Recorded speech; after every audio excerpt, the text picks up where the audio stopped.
आणि पहिली आजची बैठक झाली, सर्व नेते होते. इन प्रिन्सिपल कसं पुढे जायचं याची एक धोरण आम्ही आता ठरवलं. ते धोरण असं असेल की कुठेही भाजप आणि सेनेचं कॉन्फ्लिक्ट होणारच नाही, कुठेही तक्रार होणारच नाही. आणि म्हणून काही गोष्टी अतिशय प्रिन्सिपली आम्ही ठरवलेल्या आहेत. त्याच्यावर मग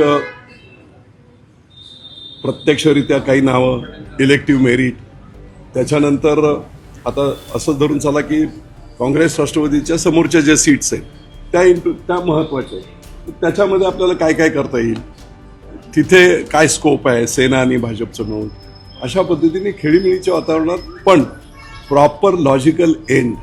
ह्या माणसाला इथे तिकीट का द्यायचं आहे हे आम्ही दोघे ठरवताना त्याचं मेरिट आणि दोघांच्या सहमतीने आम्ही ते ठरवू.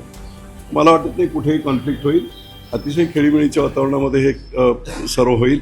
इंडिव्हिज्युअल नावं सुद्धा आहेत की काही कार्यकर्ते असे आहेत की खूप स्ट्रॉंग कार्यकर्ते आहेत, 10-20 वर्ष लोकांची सेवा करतात, पण त्याला कुठे संधी मिळाली नाही. तर मी तशी रिक्वेस्ट केली की काही ठिकाणी एखाद्या ठिकाणी असा कार्यकर्ता आपल्याला भाजपचा असेल पण त्याला तिथे संधी मिळत नाही ना, तर कुठेतरी ह्या 50 सीटमध्ये कसं ॲडजस्ट करता येईल.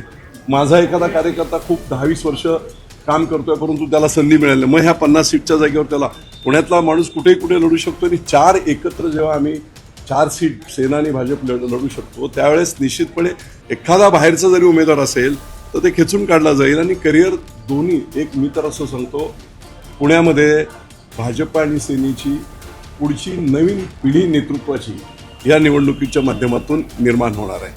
आणि त्यामुळे समर्पित भावनेने काम करणारे जे काही कार्यकर्ते आहेत त्या सगळ्यांना चांगल्या प्रकारची संधी मिळेल. पुन्हा एकदा सांगतो, भाजप आणि सेना आमचं कुठेही कॉन्फ्लिक्ट होणार नाही. गुन्ह्या गोविंदाने तुमच्या पुढे आम्ही लिस्ट देऊन टाकू. बापू तुम्ही जसं म्हणताय कॉन्फ्लिक्ट नाहीये, कॉन्फ्लिक्ट नाही असं म्हणताय, त्यांना का नाही आणलं इथं? असं आहे ना, ते नको ते नको. मी एवढंच सांगतो की सेनेमध्ये उच्च पातळीवर काम करणारे अनेक नेते आहेत. ही बेसिकली नेत्यांची बैठक होती. चंद्रकांत दादा होते, नीलमताई होते. त्यामुळे काही गोष्टी अशा असतात की त्या असू द्या, आपण त्या टाळाव्या लागतात ना काही गोष्टी. ते महानगर प्रमुख आहेत. रवींद्र दंगेकरांनी मुलाखती घेतल्या, उमेदवारी अर्ज दिले, असं असताना सुद्धा मी तुम्हाला तेच सांगतो, काही गोष्टी ह्या विचाराने ठरवल्या जातात, त्या पद्धतीने आम्ही ते घेतलेले ते निर्णय.